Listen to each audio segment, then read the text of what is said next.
My name is Jason Benet. Today we have a very special guest. I wanted to be different. I wanted to be something more than just a gross out horror film. It was required by your contract that you had to deliver nudity and violence. Wow, that really looks gross. Like, it's real. We were actually in the cave, so there weren't any crocodiles there. The water was freezing. We didn't actually swim in them. You know, I was scared, but I really liked the rush of it. I'm a huge Dario Argento fan. I would happily have a giallo night. The Thing and The Stuff. It sounds like I'm just saying gibberish, but those are names of movies. The horror genre always evolves into something you're not expecting. Why are we going here if everyone's died in this house? I was actually scared as we were running through it. Most of these guys who play really horrible characters are such sweet guys. Part of this ongoing cult. Anytime there's something spooky to be seen or heard or read, I'm there. Horror has always felt like home to me. Benet's Bloody Bits. Welcome to Triple B. My name is Jason Benet. 1982's Poltergeist has been controversial ever since it was released. There's been rumblings of who really directed it. Was it Tobe Hooper or Steven Spielberg? I've been able to put that to rest. I had Mick Garris on my channel last year, and he basically was a journalist, and he was on set and he saw everything, and he said producer Steven Spielberg was a strong personality. He did a lot of stuff on the set, but it was Tobe Hooper's show all the way. So that one we can stop talking about. Tobe Hooper directed 1982's Poltergeist. It is produced by Steven Spielberg. The movie was a box office smash, and of course, when anytime a movie makes money, the studios want to capitalize and make sequels. So MGM, who made the original film, just a couple years later, we get Poltergeist 2, The Other Side. Not quite the same thing. We no longer have Tobe Hooper or Steven Spielberg involved. We do have the creepy-ass Reverend Kane, who is very memorable. You have the original cast members returning. You have some Native American influence in the film as well. Designs by H.R. Giger, makeup effects by Steve Johnson, but the movie's flat. It's not scary. It's disappointing, to say the least. It's my least favorite of the series.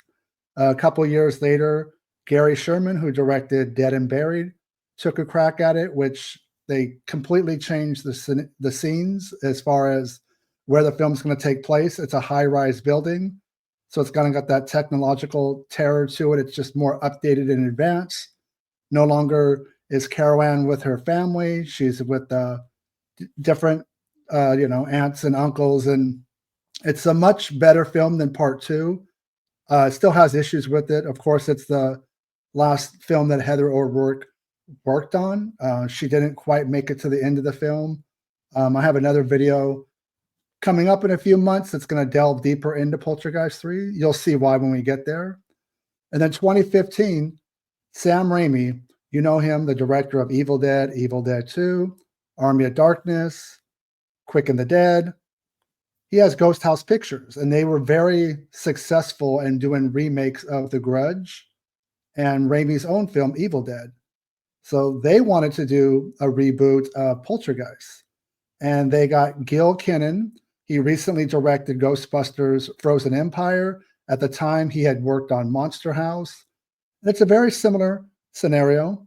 Characters' names are not the same. There's no, Carol Ann, so you don't have to worry about that being said way too many times in the film. But it's Sam Rockwell is the father, and his wife and their 3 children, and they're buying a new house. But he had recently been laid off, so this is one thing the movie does focus on a little bit more than the original is the financial hardships. He feels like he's letting his family down. He goes out to buy some food, couple credit cards decline, and he just feels like useless, and then he's kind of asking the girl that's working the cash register, hey, what kind of benefits do you have? So he's like, I'll do anything. I need, something to, pay the bills and, not let my family down. So that I think is good. I think that's touched upon in the original. It's a little bit more deeper dive in this film. But of course, what are we here for? The poltergeist, the noisy ghost. And it happens. Very similar. There's already a clown doll that is in the house. So you have a revamped version of that. You have the killer tree that comes to the house and grabs the son. Obviously, 1982, the original, 2015, the remake, the technological advances are, miles apart. So, instead of a regular box TV, we got a flat screen TV where Carol Ann walks up to it and puts her hand to it, and the ghost on the other side, reach out for her. At one point in the film, when they go to the other side, which is definitely different than the original, you had to wait for the sequel for the other side. This film, they use a drone to go inside, and this film was shot in 3D. So when I saw it in the theaters and you had your glasses on, this was the best part as far as the 3D aspect. You get to go and follow the drone into the other side and see the ghost. That hasn't changed. They don't realize that their house was built on a graveyard. The tombstones were moved, but not the bodies. So that's why, things were still haunted. In replace of Tangina, the great Zelda Rubinstein, we have a gentleman who does a reality show, kind of like, chasing ghosts, but he is not a fake as far as he has scars literally on his body that he's dealt with spirits in the past. So I think that was also a smart move. It's not a scary film. Actually, as far as the Poltergeist films go, all 4 of them, only the original is scary. This one, I think, is the most entertaining of the sequels and the remakes.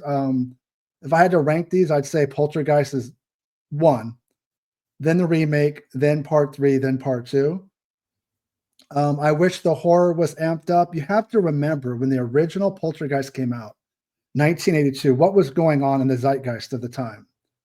Steven Spielberg, as a director with Raiders of the Lost Ark and Indiana Jones and the Temple of Doom, and with films he produced, Gremlins and Poltergeist, he was pushing the envelope as far as gore and violence. Wasn't quite a PG film, but really wasn't R. And that, the creation of PG-13 was really responsible for those 4 films that Steven Spielberg was involved in, all of them. And of course, the first PG-13 film is Red Dawn. So yeah, I enjoyed this film. It's not the greatest remake of all time. It's not going to be up there with Invasion of the Body Snatchers and The Fly and The Ring and those kind of films, but it's entertaining. I know a lot of people hate it, and I get it.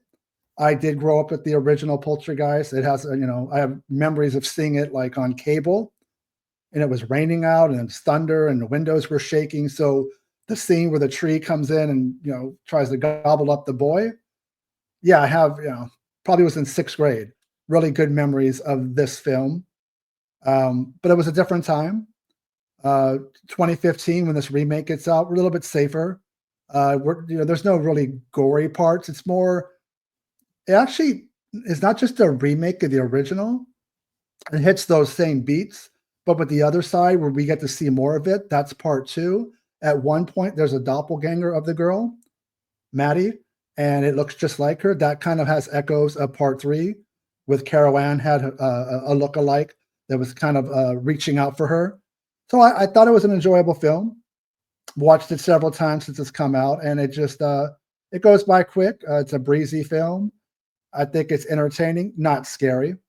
I do think that Gil Kenan, the director of the Poltergeist remake, has grown. I did enjoy the hell out of Ghostbusters Frozen Empire. I thought that's the second best in that franchise, owing to the original. And Sam Raimi has learned where you make money in Hollywood is more as a producer than a director. I mean, as far as horror goes, in the last 15 years, Raimi has only directed Drag Me to Hell, but he's produced a lot, especially with Ghost House Pictures. He knows what he's doing. But yeah, I just want to jump in here, talk about the Poltergeist remake, something I'm sure I'll get nailed in the comments. That how do you think this movie's good? But that's the awesome thing about having an opinion. It's just that I enjoyed Poltergeist 2015. I own it, and I watch it, every couple of years. I just watched it a few days ago as a reminder for this video, just to kind of catch up on things. And Sam Rockwell is really good. The whole cast is really strong. It's not gonna, it can't hold a candle to the original. What you need to remember about a remake, regardless of whether you like it or not, it does not change the original in any way. The original, whether you like that film or not, is always going to be what it is. And so with the remakes, you just take them as they come and If you like them, great. If you don't, that's all right too. But thank you guys for watching. Stay scared and talk to you soon.